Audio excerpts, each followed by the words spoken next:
Can you hear me? Say something in the chat so I know that you're here. Or ask something.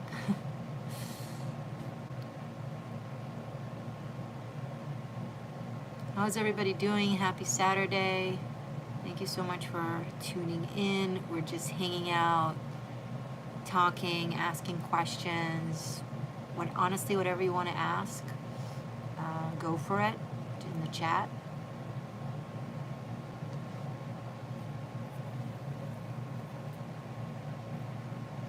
If you want to ask something about your life, about spirituality in general, or if you just want to say hi and tell me and share how you're feeling.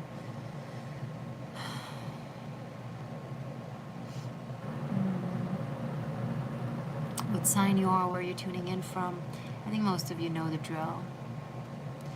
If you're new to this space and maybe you're watching this after the live is a recording, welcome. My name is Morgaine. I do all kinds of content to do with spirituality and mysticism, astrology, tarot, esoterica. And right now we're just hanging out. And this is just a space for you to ask me questions, anything, honestly. So I see more people joining. I'm going to wait a little longer to give you guys a chance to say hello.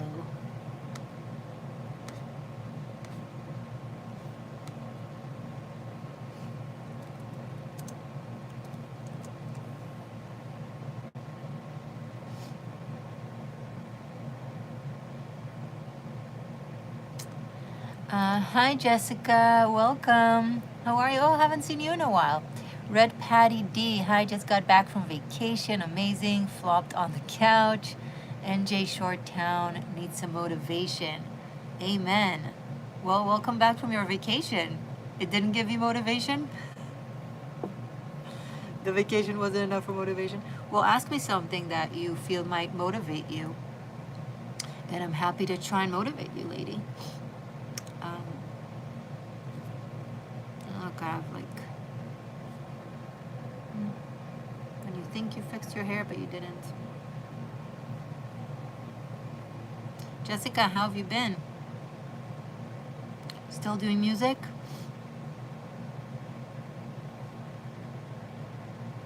And Red Patty, where did you go on vacation? Red Patty D.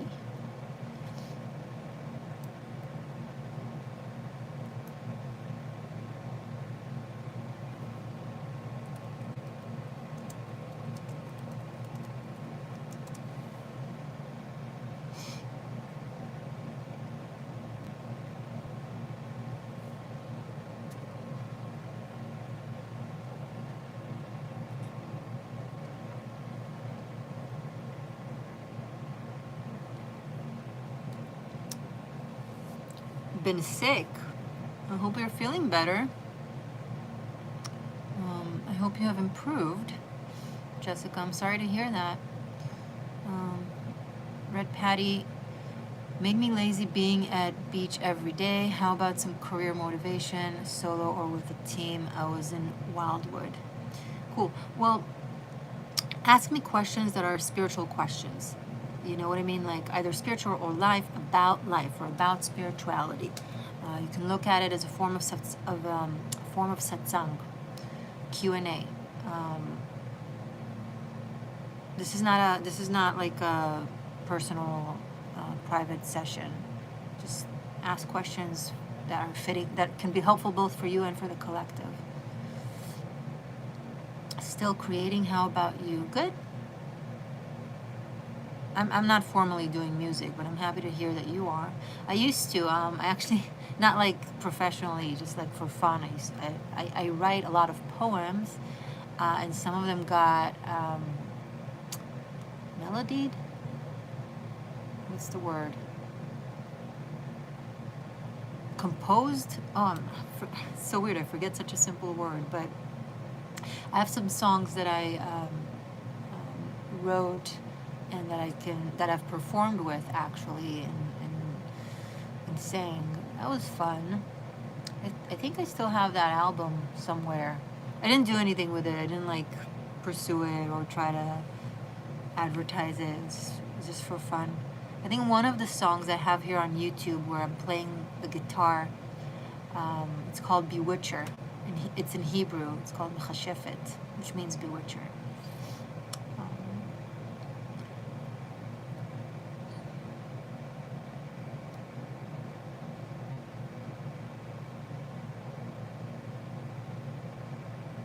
I see more people joining. Stop being coy and shy. This is a hangout, it's a chat. You're a part of this. We're just gonna do it together.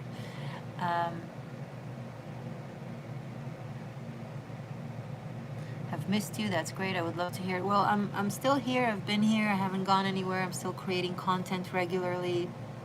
Whenever you miss me, just feel free to tune in. I'm right here. Red Patty, not sure about question, but feeling weighed down. Want to feel my higher vibe energy and be clear. Well, sometimes the only way out is in. I like to say that a lot. There's that phrase, the only way out is through.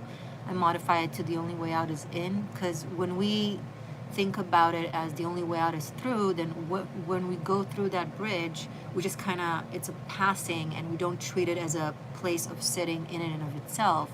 So it doesn't truly get processed. It's more so like something we just got to do and skip. It has a purpose of getting us somewhere. But with the only way out is in, the purpose is to sit in that bridge, in that limbo, in that passage, and have it be the goal in and of itself. And then what happens is that it actually gets processed and done properly. So, let yourself rest. If you feel weighed down, let yourself rest. Let yourself be weighed down.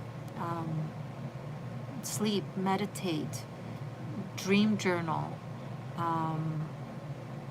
Jessica, any kind of question. Spirituality, life, whatever. On it, like, guys, you don't need me to guide you. To ask a question. If you don't have a question, I can't guide you. I'm sorry, Patty, what was I saying? Oh, yeah, let yourself, kind of practice radical acceptance instead of judging yourself for being weighed down and trying to figure out how you can figure it out. Don't figure it out. Listen to your system. You might be exhausted energetically and or physically, and your system is telling you need to rest. And I think it's really great that you went on vacation and spent every day at the beach, and maybe you need a little more of that. That's okay. So give yourself that time, and within that space, the answer will come to you, because the answers are there within you already. You might just constantly trying to seek them, which is an extroverted expedition, right? It's like you're trying to find the answers, or you're going outside of yourselves to find the answers when the answers are within. So ironically, as you try to find the answers, you're distancing yourself from the answers because they're inside. So the only way out is in. Okay, and let them show themselves to you by surrendering to the space in which they are. I hope this was helpful. Let me know your thoughts.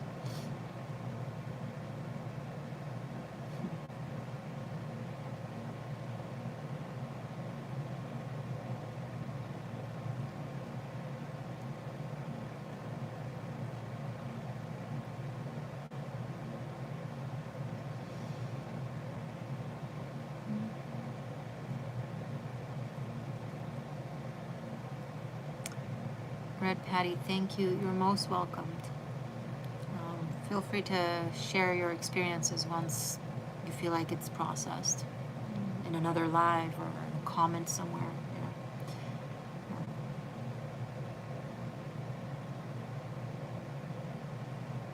You get restless, yeah. It's hard to sit. Seemingly it's supposed to be the most simple thing. We're not in movement, right? Movement is allegedly more exertion of energy, but it's actually very difficult to sit, because there's so much inner noise that we haven't processed, that we've escaped from to the outside. And so as soon as you sit, it just all bubbles up. It has space to come up. But the only way for you to clean and clear and cleanse anything is by first exposing it. You know, if the dirt is under the rug, you can't clean it. You gotta lift the rug, have the shock of seeing all of it, all of that dirt that was, you know, that was festering there, and then you can clear it. So the process is uncomfortable. That's why the system is uncomfortable with it. Your psyche is like, no, so it gets you restless, so that you move, so that it gets its like hit of alleged serenity. Sit through it, you know. And, maybe not so much so while you binge watch something. No shade on binge watching. I binge watch shows, but preferably meditate. If you can't do that, then read a book or journal. You know, you can journal it out of yourself and then read it. Yeah. Hey, Aaron, Blingsley Meister. I will never know how to say it. How many? I'm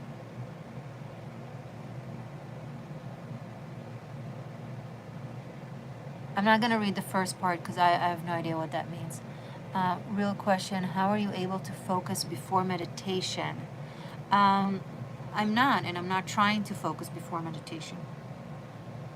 I just sit. Whether I'm focused or not, whether I'm clear or not, whether my mind is quiet or busy, I just sit and let it. And that's the purpose of meditation. It's not about controlling the brain. It's about listening to the brain and letting it be and kind of letting it express itself. Not necessarily attaching to it and you know, putting more gasoline onto the flames, but just kind of looking at the flame. You know, if the flame naturally grows, look at it. If it naturally weighs down, look at it.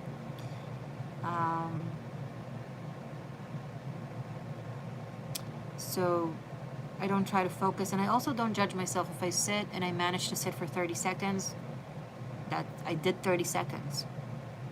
That's more than zero. If I sit and I manage to do 15 minutes, I did 15 minutes, and that's more than zero and more than 30 seconds. So just put your emphasis on what it is that you've managed to do, and that will enlarge it.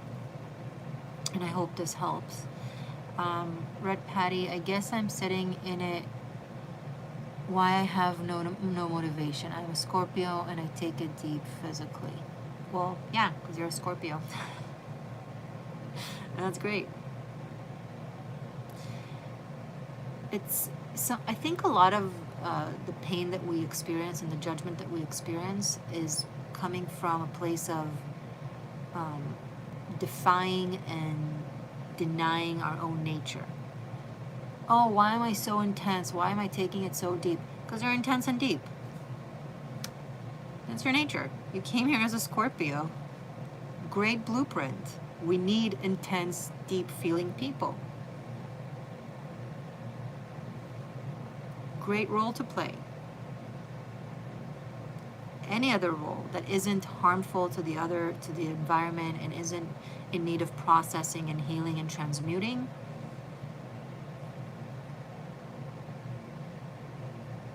you know, you might be in pain because, oh my God, I take things so deeply and it's exhausting.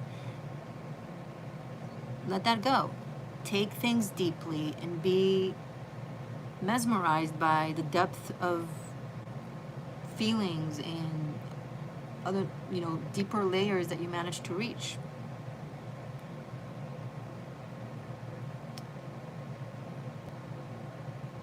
And, you know, fake it until you make it. Even if there's a voice inside of you that keeps judging you and telling you that what you're doing is wrong, deceive yourself, quote unquote. It's not really self-deceit. It's more like practicing a muscle, exercising a muscle. And do it in the little things. You know, someone says something, you take it to heart, you're hurt. Instead of being like, oh, I'm so sensitive, they didn't mean it, da da da da da da da. go take a sit and be like, okay, that hurt my feelings. Be with it. Be with those hurt feelings. Ask yourself why you're hurt.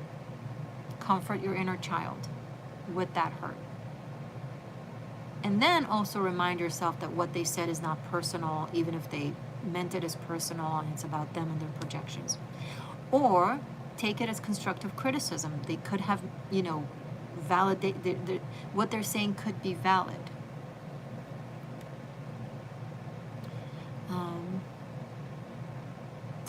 Jessica, well, I'm always spiritual, but my heart is good to see you because I always am missing you up here. I have been working a lot on myself, especially the way I communicate with others. Jessica, you need to let go of the whole missing me thing because you're not missing me. I'm right here. And I've been here all these years on YouTube. You can always just tune in. Let that go. You can't miss something that is right here. Right here. Okay? Green Apple, hi, welcome. Thank you for being a moderator. Hello, Morgane and everyone. Hello, hello. Jessica, it's difficult dealing with unkind people. I agree. It is difficult. I don't have a magic wand for that. I don't presume to.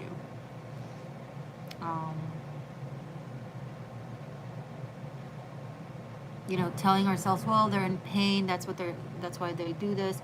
It gives a level of cognitive ease, intellectual ease, but it doesn't really change the heart that is hurt, and that's okay.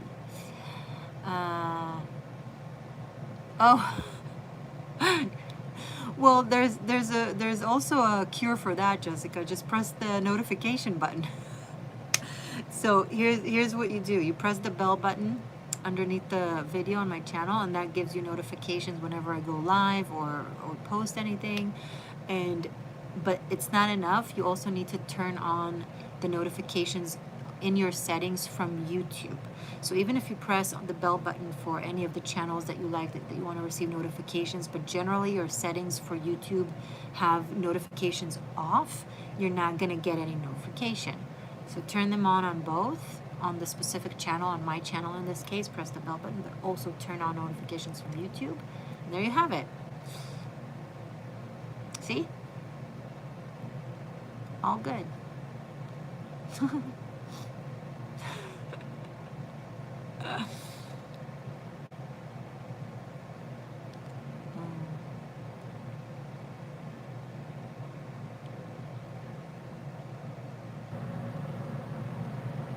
Hello, you are Anderson. Thank you for the flowers. Happy Saturday. You're welcome, Jessica. Yeah, it's super easy. Either way, it's super easy.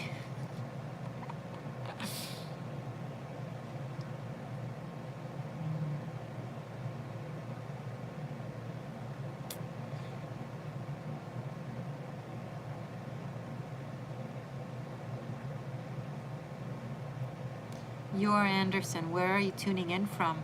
Green Apple, where are you tuning in from?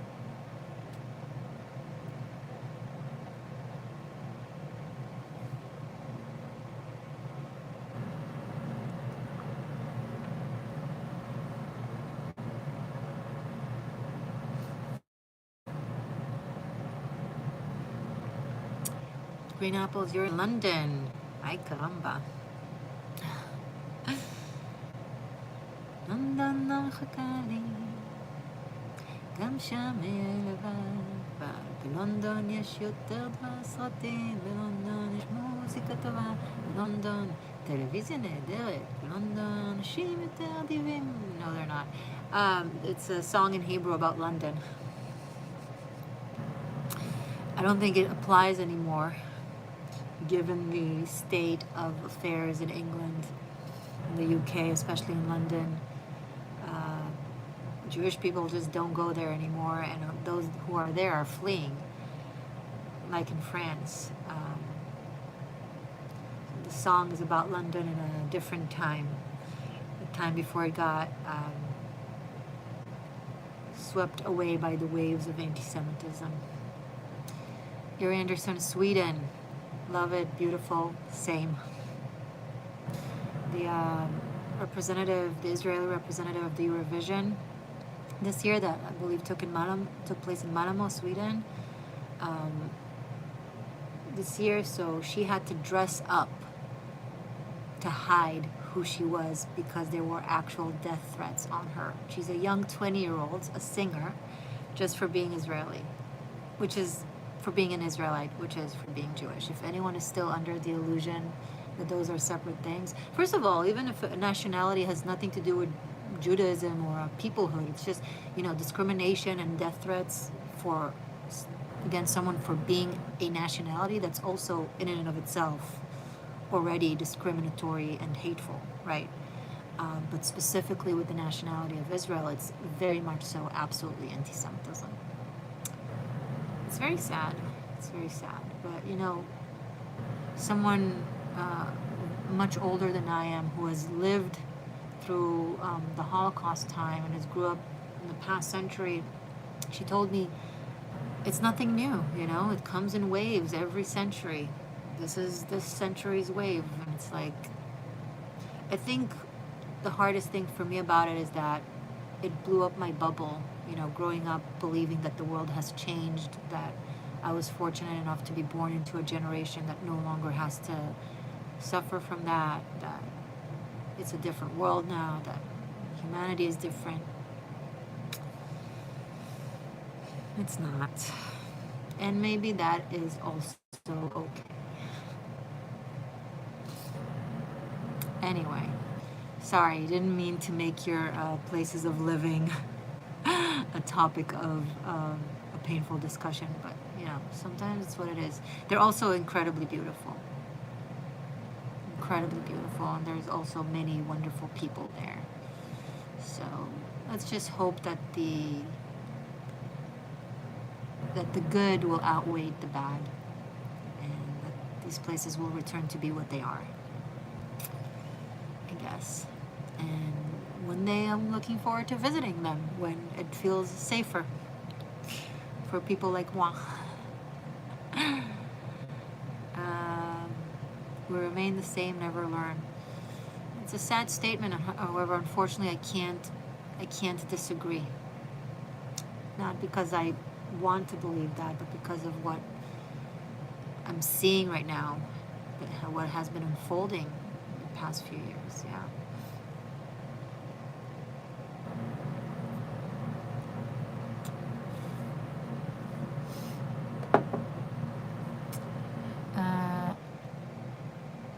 Koketsu Mudipa, hello and welcome. How do you spiritually be happy? What a seemingly simple yet profound question. Okay, let's take a moment and think about that. How do you spiritually be happy?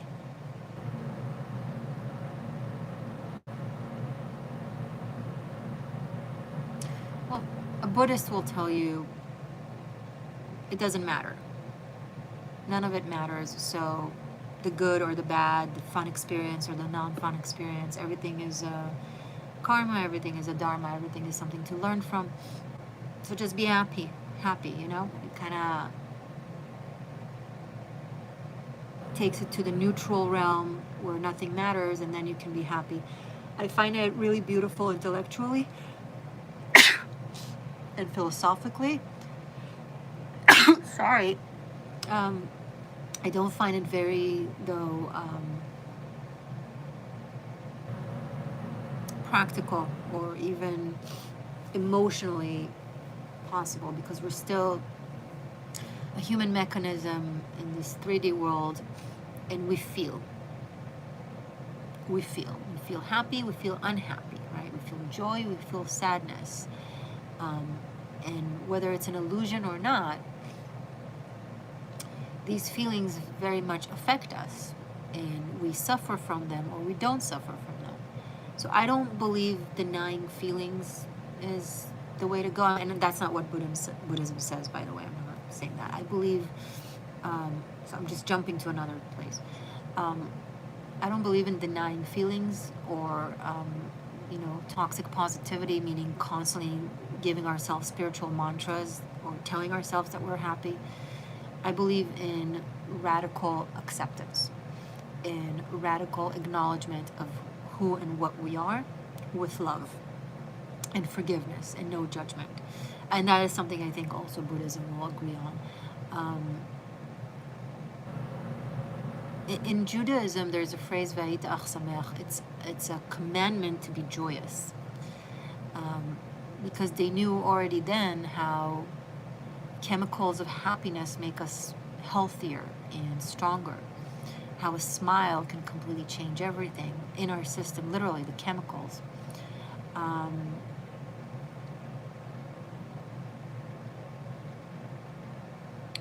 So I think, to answer your question, how to spiritually be happy, let me narrow this.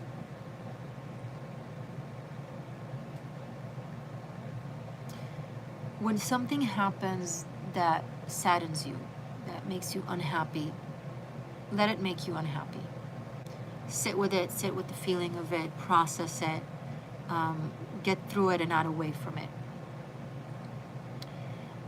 When something makes you happy, just, in the world, someone says something kind, someone gives you a beautiful, thoughtful gift, whatever it is, a child says something hilarious, an animal chooses to come to you out of all the people in the room. Really indulge in it, relish in it, really embrace it, really express gratitude for it. And I believe that echoes to the universe, that then listens and mirrors it back with more. Okay? So I'm not going to give you an answer that will make you happy all the time. I think for that we need to transcend outside of this world of duality, where sadness and happiness exist. And that happens through working towards enlightenment and then eventually leaving this space. Not from skipping the space, but going through the experience. And as long as we're in that journey, sadness will be there. So accepting that can make things easier, and also absolutely indulge in the moments of happiness. And that's the best answer I can give you in this moment in time, and I hope it's helpful. And thank you for your question. You're Anderson, it's okay, thank you. Jessica, I think it's awful that people can be evil. It's okay, I agree 100% with you, and my heart feels deeply for you and everyone in the Jewish community. Thank you. Well, I made several videos about this, about evil being in everyone's hearts. And until we recognize that it's within us and can grow, we will never be able to defeat it. So watch my 13th element playlist, the videos that I have there about evil. There's a few of them. They're very important. I actually learned after that Buddhism also says that and teaches that, which made me really happy to learn that I was naturally and intuitively in line with something that I'm now diving into. The answer is with transmuting evil within our own hearts into light. And for that, we need to acknowledge the darkness that exists within every single one of us. And it makes sense physics-wise, Newtonian laws of physics, Hermetic laws, everything is duality. We all have duality within us of light and darkness. So if it exists in everything, it exists in us. Thank you for the bless you. Edward, welcome. Namaste, Morgane, and everyone. Happy Saturday afternoon. Peace be with you all. Thank you. Koketsu, I see you wrote something, but it got retracted, so if you want to write it again, feel free.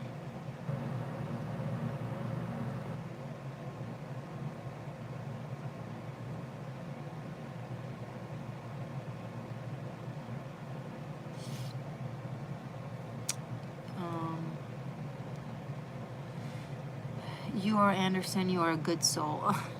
Thank you, you are a good soul too. We all are good souls. Well, I retract. There's this perception that all souls come from light and that we get, corrupted or warped here. Unfortunately, that is incorrect. I also did a video about that. It's also on the 13th element. You know, maybe after this live, I will insert all the links to all the videos I have about evil. Oh well. Um, in other dimensions, broader dimensions, other than this 3D, it's not like it becomes all unity and love and butterflies and there's no more duality. There is dualities in higher dimensions. There are angelic frequencies and there are demonic frequencies with beings. So, not all souls come from my, maybe, watch my latest 13th element, the 144. The 144 twin flames, and I rarely talk about twin flames. So this one is an important one to understand how eventually the closest layer to the creator, to God, cosmic Buddha, anima mundi, etc., the closest layer to that is of light, is souls from light. But as we're fragmented away from that and closer to here, not all, and that's okay. Koketsu, thank you for answering my question. You're most welcome. Edward, well said about dual nature and capable of our evil. Hello, Patrick King. Welcome. Hi. Green Apple was so beautiful, that 144 video. I'm glad that you liked it. Yeah, I do recommend watching it because it has a lot to do both with love and spirituality and just divinity as a whole. And our journey, our karmic journey of reincarnations as well. So I think it's an important one, so watch it. Green Apple, wanted to ask you something on your 144 video. When you say that souls reincarnate as one in the next life, does it mean if one dies first, it wait until the other dies too? That is a wonderful, wise, pointed question. I'm not sure, but I don't think so, because we have all kinds of relationships that they are all of merit. So during that time, they could be waiting, but they could also be transmuting other karmic relationships from their past that they need to resolve, right? They kind of go on a little detour of other loves or other love that is also, it's also a love. No love is wrong love. It's just some are temporary, some are not. Some are based in karmic residue that we need to resolve and move on from, and some are to last and to stay. And sometimes in order to reunite with our 144, let's call it, we do need to resolve some karmic residue, and that definitely plays out through other relationships. If there are no karmic residue, maybe this person does wait. I don't presume to know all the ins and outs of it, so this is like theories and assumptions, but not just theories. It's something that I also feel. And also I think it has an element of choice to it. You can choose to wait intuitively, even you might not know why. Or you can choose to spend a life with someone and have a wonderful, loving friendship, and then unite with the other person in the next life. Again, it's a science that is way beyond me, right? Above my pay grade. So I presume to say what I deeply feel, but if things are like kinda, I will also acknowledge that it's the best I have to give. So I hope this was helpful. And that was a very good question, Green Apple. Jessica, do you think it has anything to do with Adam and Eve in the Garden of Eden, and the fact that because they partook from the apple that they may have more Lucifer than God, and that's why? I don't know. I mean, it is a story that fits the narrative, right? Where there was wholenessness and then there was fragmentation. And maybe the fragmentation resulted with committing sin. And maybe not. Maybe it happened because God just wanted to experience itself and it got broken down. Maybe it was something else. I think the story of Adam and Eve is, whether, if it's not literal, then it's symbolic to something that came and fragmented wholenessness. But you can also look at Adam and Eve in them and of themselves to be a fragmentation of oneness. Just the fact that there is the dual nature of masculine and feminine. But the thing that is important to note, we do not transcend polarity, and in this case also masculine and feminine energies, by denying polarity or by denying masculine and feminine. We transcend, the only way out is in and through. We do so by acknowledging our energy that we come here in this life and by seeking the match. So if you're in feminine, your match is masculine. If you're in masculine, your match is feminine. Now, of course, there's the dual nature within every single one of us. We all have masculine and feminine tendencies, but we have one of which more. Or exactly half-half, and then you find someone that is half-half. So if you're really in your masculinity, don't be surprised that the only energies that you attract are in their femininity. You're like, well, I really want a masculine man. Well, if you're a feminine, a woman, and mostly in your masculinity, that's fine. You do you, boo. But don't be surprised that whatever is matched to you or whatever keeps being drawn to you is within the feminine sphere. You are in the world of polarity, of compatibility. A bowl seeks to be filled. It's not a bowl and a bowl. If you put a bowl on top of a bowl, it's just empty space, right? So, yeah. And I hope that, I digressed. I hope that answered you when it comes to the Adam and Eve story. Patrick, hi, my phone is going to die. No charge at a food court in Oregon City. Okay, well, have fun, and if we don't see you, have a blessed day. Edward, imagine if one day with AI it detects a genes responsible for all malevolent nature and we are able to extract or get rid of it. Would we submit to this change and be no longer human as we know it? That is a dangerous rabbit hole to go down to, because if we were to recognize an evil gene within people, that could lead to ideologies that seek to eradicate that under the guise of purifying, right? So I personally wouldn't go there. I don't think it's a gene. I think it's something outside of us that gets incorporated into our genes. But I don't want to go into that. Green Apple, thanks, you're welcome.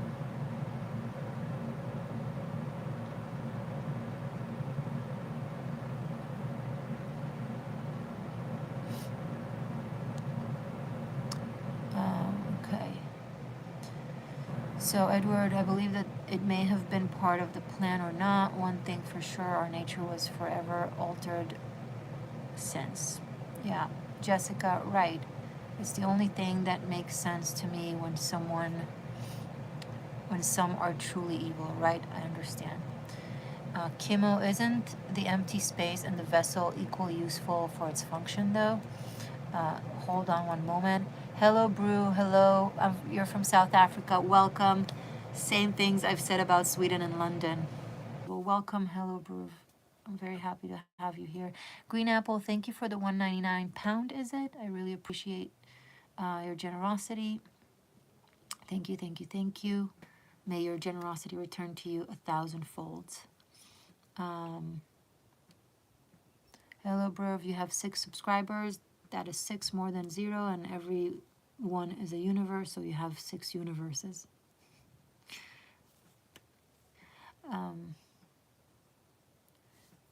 Let's see, there was a different question, though. Kimo, isn't the empty space and the vessel equally useful for its functional, though? Well, yeah, the vessel holds the empty space. You can say that the empty space is the vessel in a way, because when something enters the empty space, it enters the vessel. So I'm wondering if you meant to ask something else.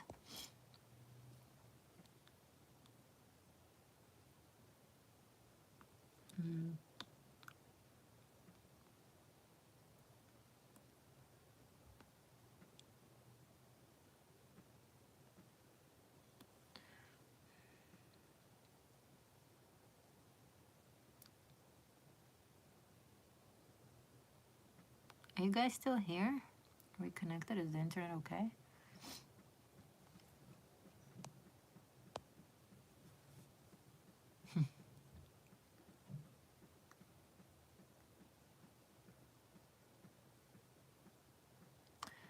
Edward, agree. It's a realm we still, even with AI, we are in unknown waters, but there's still a push for it, starting with jails and inmates. The empty space only helps the vessel grow. I don't know what that means necessarily, but maybe I'm just not understanding.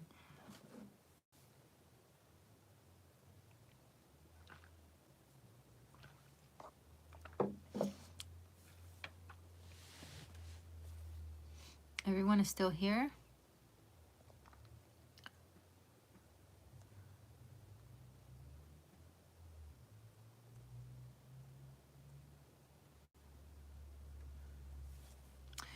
Jessica, it is said there really is a hell somewhere here is our realm.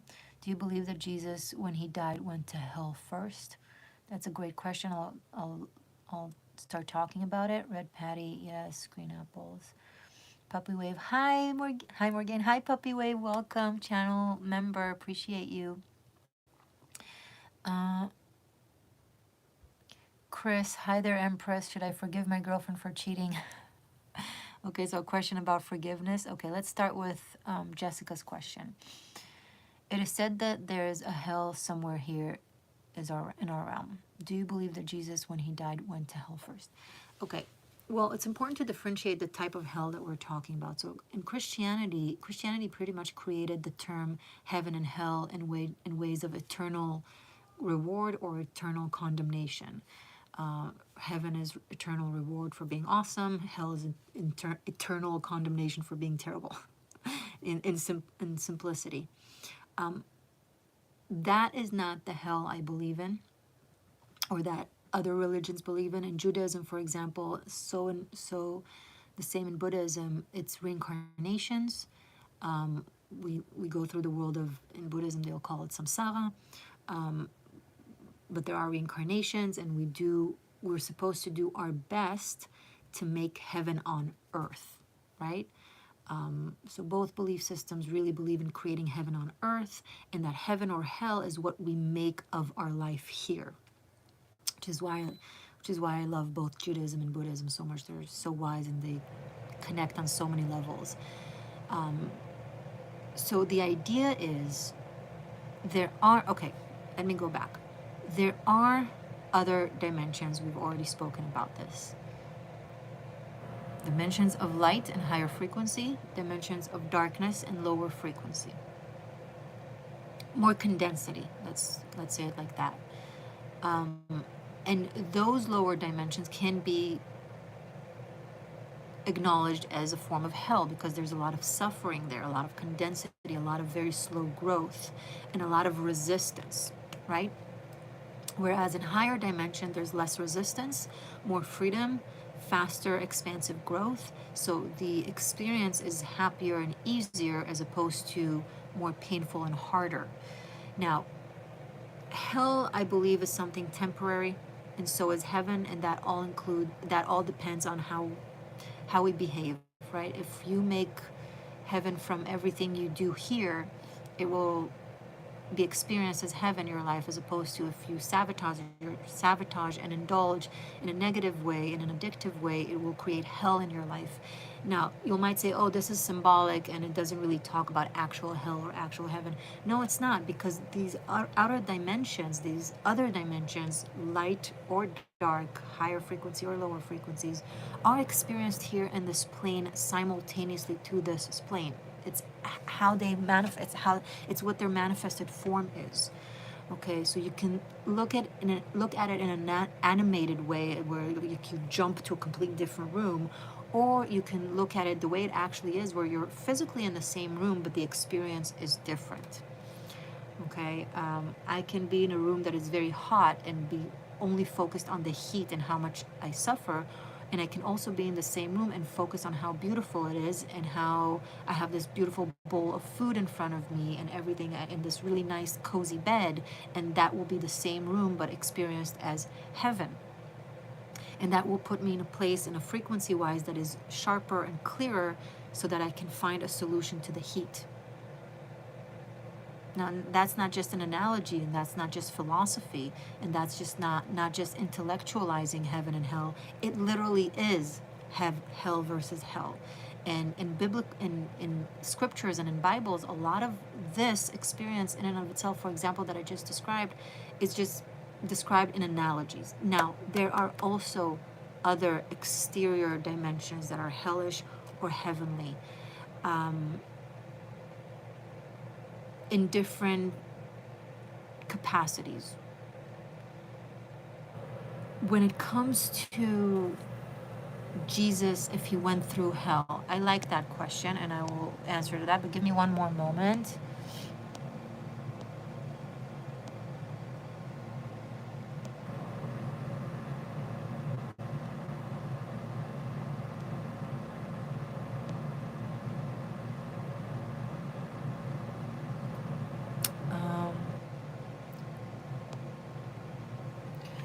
So here's what was enlightened about Jesus. It's the same thing that was enlightened about Buddha.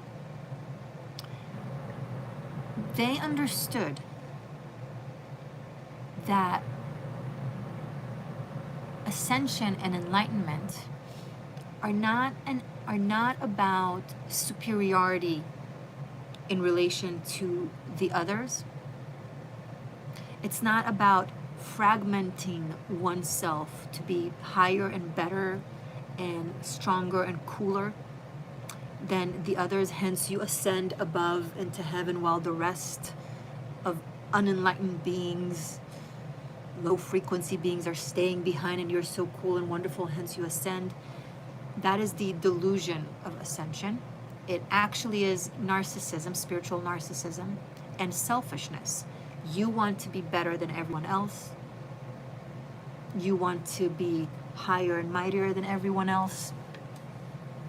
True enlightenment, and this I say, I don't presume that it's in a scripture.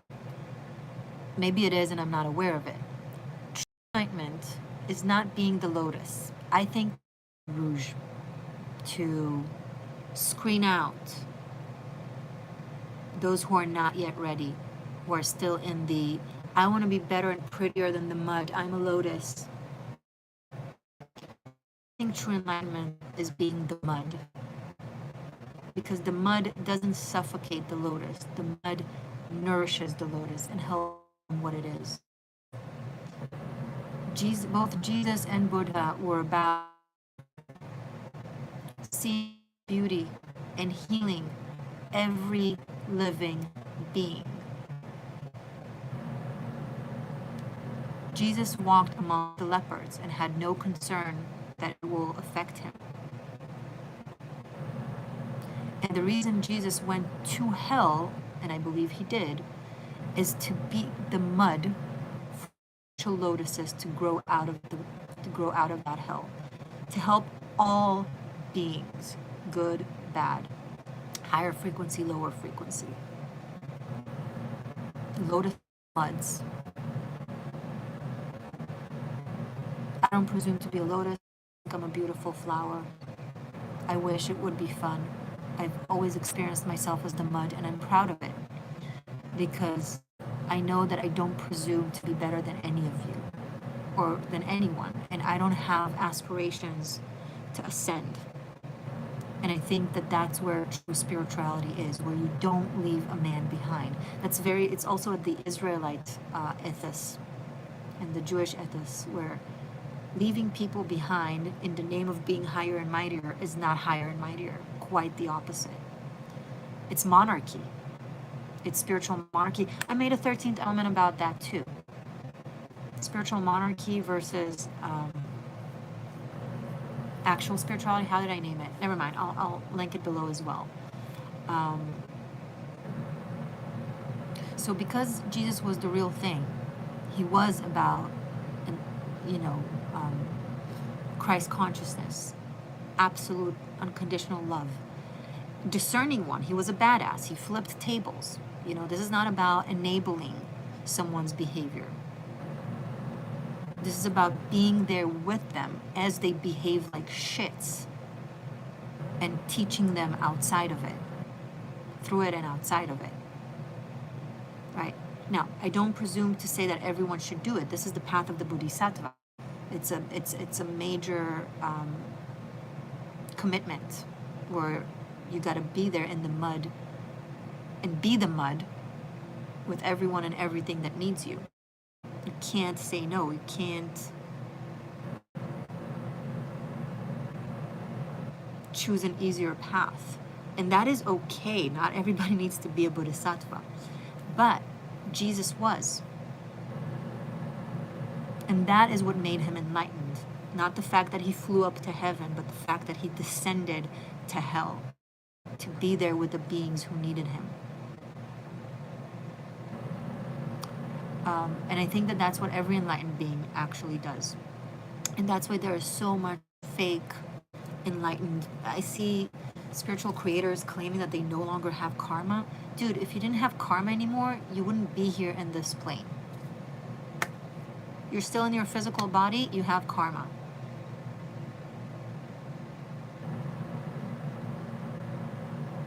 It shows a profound lack of understanding and, yes, a level of narcissism. And I'm not saying it with judgment. We all have a level of narcissism. We want to feel special because a lot of us got so hurt throughout our lifetimes and in our own childhood. Feeling special is not a bad thing. We want to be loved. We want to feel unique. And we feel like, oh, if we were to be this wonderful creature that has already dealt with all their karma and now I'm just here to be above you and you listen to me and you're guided by me, then I'm matter. I'm loved. So it doesn't come from an evil place, of course, but it does exert narcissism. Anyway, I digress. So to answer your question, yes, he went to hell, but not because he was punished, but because he was a bodhisattva, an enlightened being. And then from there, he actually ascended. Now, I sound like I'm a devout Christian. It's not that at all. I think in different belief system and religions, there are characters, people, historic figures that were incredible and that are inspiring. I believe that Moses and Buddha and Jesus were the same stream of consciousness, reincarnated in different times into different cultures to spread the same essence of belief, of light. So I don't see it as a competition. I'm actually looking to bridge between them and to show the similarities.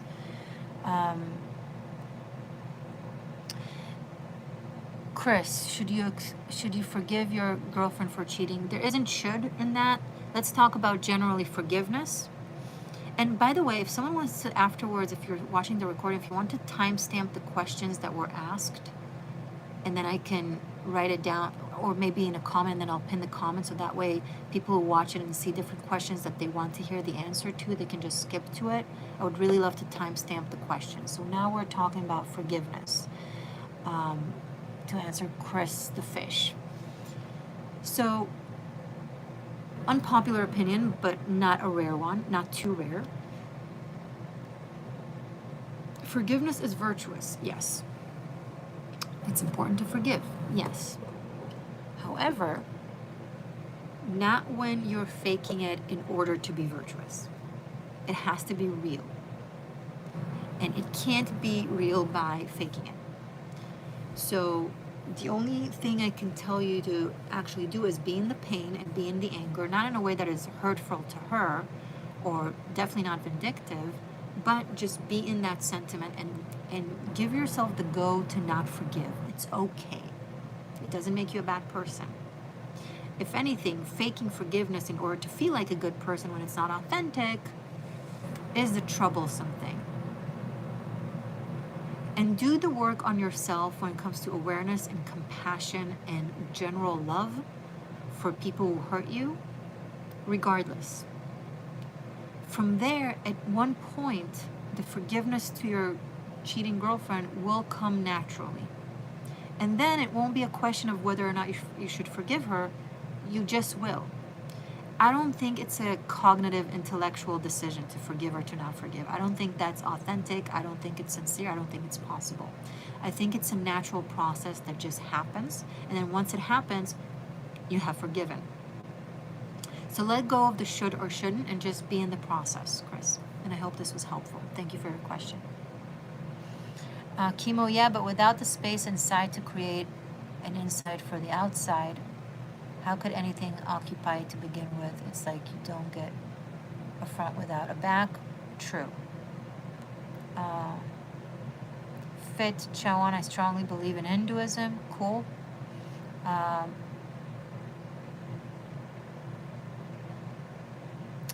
Fit, there's no hell in heaven. Cool.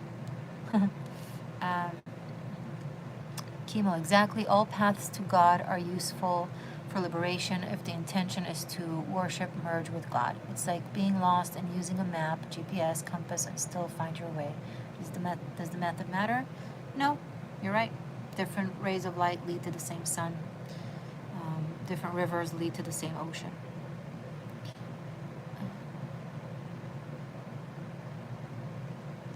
Okay.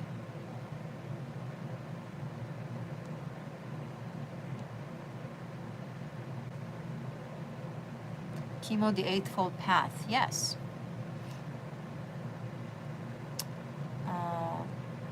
Chris the Fish, angels have blue eyes. I don't know about that.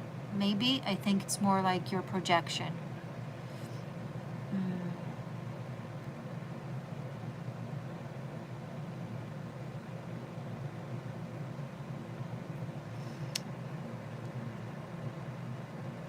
Yep, never look up to anyone and down to anyone either. I agree.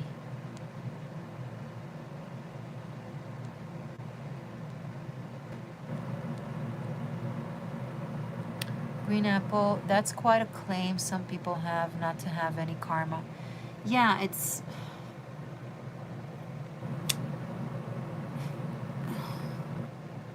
If you're in this dimension, you have karma, my friend.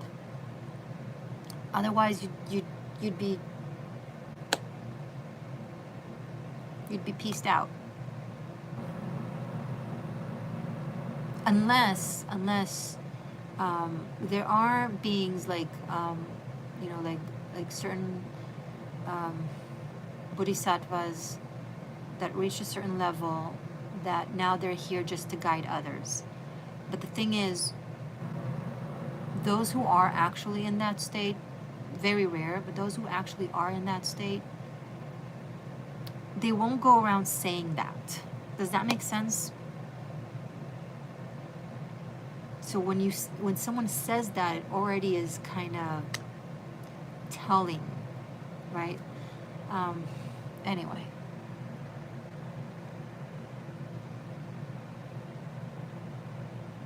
So then are they referring to the hell Jesus was in before he ascended into heaven, or really into that other dimension of hell where Lucifer was condemned? I understand. Thank you. Okay. Isn't that we forgive others for ourselves? I mean, that again will be a matter of the doing something spiritual and righteous, allegedly, but for selfish reasons. It's like when you only do good because you want to go to heaven, you're not doing it for the sake of doing good. You're doing it for the sake of the reward. When you're not doing bad because you're scared of going to hell, it's not that you're not doing bad because you don't want to hurt people. You're not doing bad because you don't want to go to hell. Right? It's like when someone doesn't commit a crime just because they're scared of the repercussions, but if there were no repercussions, legal ones, then they would just commit the crime. So it's not coming from a genuine moral heart, but more so from a desire to be rewarded or to not be punished. And the same with good karma versus bad karma. If you're only doing good things because you want the good karma, it's the same thing as wanting the heaven. And if you're not doing bad things because you don't want the bad karma, otherwise you would. Oh, it's bad karma. Okay, so I won't do it. But as long as you didn't know that it's bad karma, or it wasn't, or if you knew that it wasn't bad karma, then you continue. We need to have the ability to perceive good versus bad, kind versus evil, regardless of the reward or the punishment. Now, it's good that there's reward and punishment. It's good that religions created a system where if you do good, you get rewarded, and if you do bad, you get punished. Whether the punishment means hell or the punishment means bad karma, that's just semantics, right? But it's good that they created this terminology. The religions have created a lot of pain and persecution throughout the years and bloodshed. Absolutely, I'm the first to acknowledge that. I've been on the receiving end of it. I still am in the receiving end of it. But it actually did a lot more good than bad, because societally it created a system where, because most people are not there conscientiously, right? Most people still don't care. They care about how things will affect or not affect them. So it created a system of reward versus fear of punishment to contain those who do not care. If it weren't for those systems, if it weren't for those religious societal systems that put people in a place where they want to do good for the sake of receiving good, and they don't want to do bad just because they don't want to have bad repercussions, it still keeps the world safer. So I'm not complaining about it. I'm just saying at one point we will ascend above that or through that into not doing bad simply because we don't want to hurt, and to doing good simply because we recognize that the other is ourselves. And when we see the other joyous, we get a joy because we are one and the same. That's the oneness consciousness. So oneness consciousness, cosmic Buddha, Christ consciousness, Ve'itach Sameach in Judaism,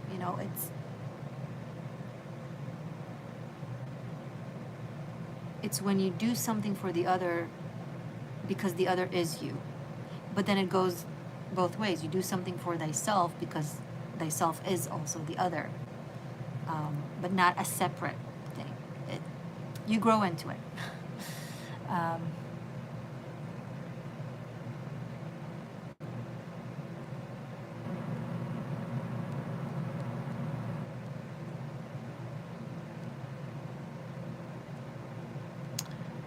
Chemo, thanks for a lovely stream. I'm off to bed. Good night. Sorry for the barrage of messages. It's okay. That's why we're here for. You're lovely to listen to. Thank you. All the best with the rest of it. Amen. Thank you. And thank you for tuning in. Green apples, by saying that you will also develop some, I believe. I'm not sure what this refers to. I kind of skipped it already. Hello, Thomas. Hello, Love Joke. Love's Joke says that I'm lost in the sauce. Okay, I love sauce. Edward, be sure to drop a like. Yes, thank you. Jessica, 100% there are some who really don't have karma. Thomas, empathy. Yeah, that's the best religion. Jessica, they are here now to be guides and to finally enjoy their lives without suffering. This is true, but those are people who have also chosen to return. Right, Morgaine? I can agree with that, yes. Hello, Wasim. Ludhi, welcome. Anyone else has a question? Oh, we've been here for an hour. That's nice.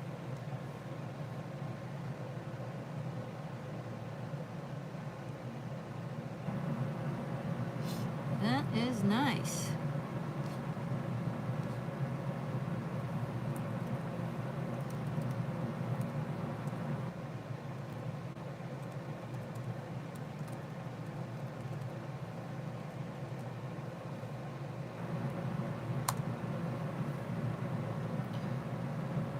Green apple. Our actions can be tricky sometimes. Sometimes you think you do good, and later on realize it wasn't as good as you thought. Is intention what matters? Yes and no. It also matters. So the intention definitely matters. There's a difference between doing something that causes harm because you meant well and that's the best you had at the time, that was your perception, versus doing harm with intent and with negligence and with lack of care. Absolutely, it does affect the level of karma and the consequences to it. So yes, it matters a great deal. And also the bottom line matters, because if you accidentally stepped on an ant and you didn't mean it, but the ant is dead, it doesn't matter to the ant that you didn't mean it. It's dead. Okay, now this is a simple example, but it applies to anything. You meant well, but if you still caused harm, then the harm was done and someone was on the receiving end of it. So that matters too. So it's like a game between the two, and it really depends on the situation. And I don't presume to say the calculator of the universe and how exactly and the equation of how it calculates the consequent, the cause and effect, you know, the karmic effect, but it takes both under account for sure. Hi Dragon, welcome. Do you believe our animals are psychic? Yes. So to answer if I believe animals are psychic, so animals are really in tune with their heart and with their instincts, and they're absolutely in the moment, and that's what makes someone psychic, being absolutely in tune with the moment and with their heart and instincts. That's the thing that is tapped to the soul's collective, right? Our heart. So, and the only thing that is really truly in the heart is anything that is in the moment. If it's in the past, or if it's in the future, the brain is already involved, which is fine. It's a great mechanism. We need the engine of the brain for this system. But when it comes to our connection to the absolute moment in the soul, which is connected to the ocean of souls, to the oneness, then you need to be in your heart and in the moment. And animals are consistently in that place. I don't believe that personally that animals are here, that they come here as animals because they're punished for very difficult karma. Some of it, yes. Some animals and some experiences of them, yeah. But I think especially like dogs, for example, I think a lot of animals on all types of species serve as spirit guides in this life, as angelic, loving messengers, and even companions if one becomes your pet. I think they're literally angels descended to earth to help us, and to guide us, and to inspire us to operate in the moment and from the heart. So that's something in Buddhism, for example, that I don't agree with necessarily completely. I don't think a dog is a dog because they're punished for something bad. I think they are way on a higher level, dimensional level than we are, and we need to learn from them. And they are here to teach us. And that applies to different animals in different situations. It doesn't negate the fact that animals are also experiencing possibly very bad karma that they're processing. I think it especially applies to specifically carnivores and absolute prey, right? The most vulnerable and the most apex predator. That might be more in the realm of processing difficult karma. But there are animals that it's just not the case. Okay, I'll go into it, why not? Specifically, although it's more complex than that, so specifically with prey, with absolute prey, they're also here to inspire carnivores to break through their terrible karma. Because if you see an animal that you have absolute power over, that cannot win you, that you have all the power in the world to decide whether it's going to live or die, and then you don't abuse that power and you let that animal live, that is absolute ascension through so many layers of karma.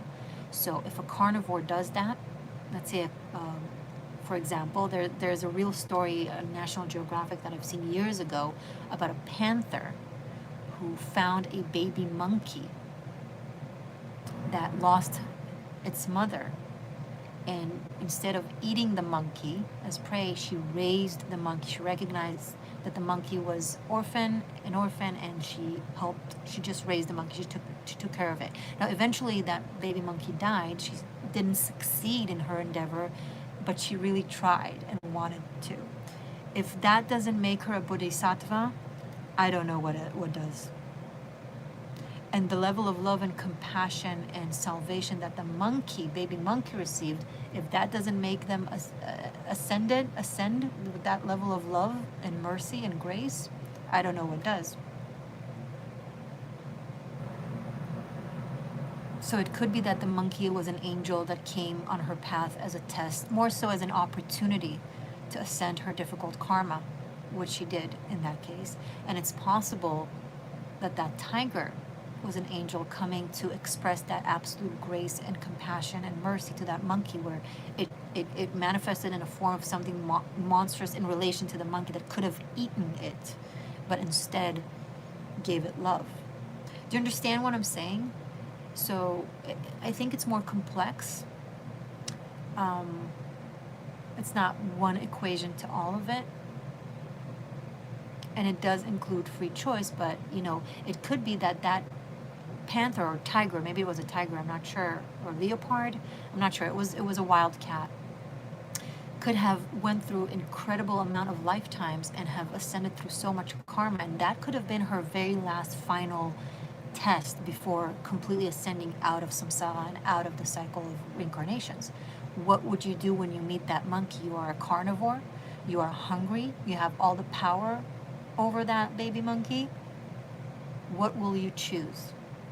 And if she had chosen to eat it, it would probably mean that she was to remain a little longer in this samsara. And because she chosen not to, I believe that that was her ascension. That she was like a Jesus. She was like a Buddha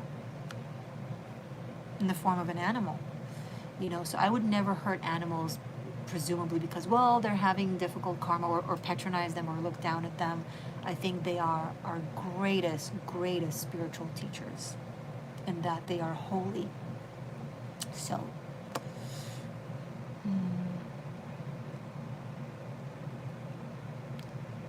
Dragon, I'm not sure about people who identify as animals. I don't think I have anything wise to say about that. I think it's more so a mental illness combined with modern ideology, where we take the fight to freedom that our predecessors, those who came before us, fought so and died for, and we take it for granted, and we take it to a place of indulgence to satisfy our greedy delusions. So that's my take on it. Jessica, because my dog could tell my heart was in trouble, this is why I asked. Well, yeah, absolutely, and that was a great question.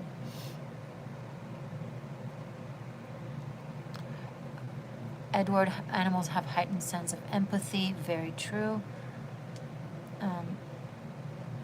Louis Two Shoes, you are stunning. Thank you. You are also stunning. I appreciate it. Triple Z yappin'. I am yappin'. Okay, Jessica, I understand, Morgaine. They say cats are halfway in, halfway out. Oh yeah, they're definitely 1 foot in this dimension, 1 foot in other dimensions. Absolutely. Okay, this was awesome. We had really great questions. Thank you guys. Really, if anyone wants to timestamp the questions, like write down the question that was asked and then when it was asked and when I answered it, that would be absolutely amazing. And thank you.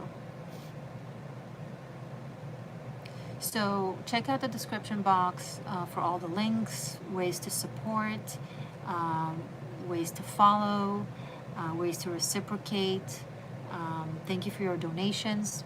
That means a lot. Makes a difference.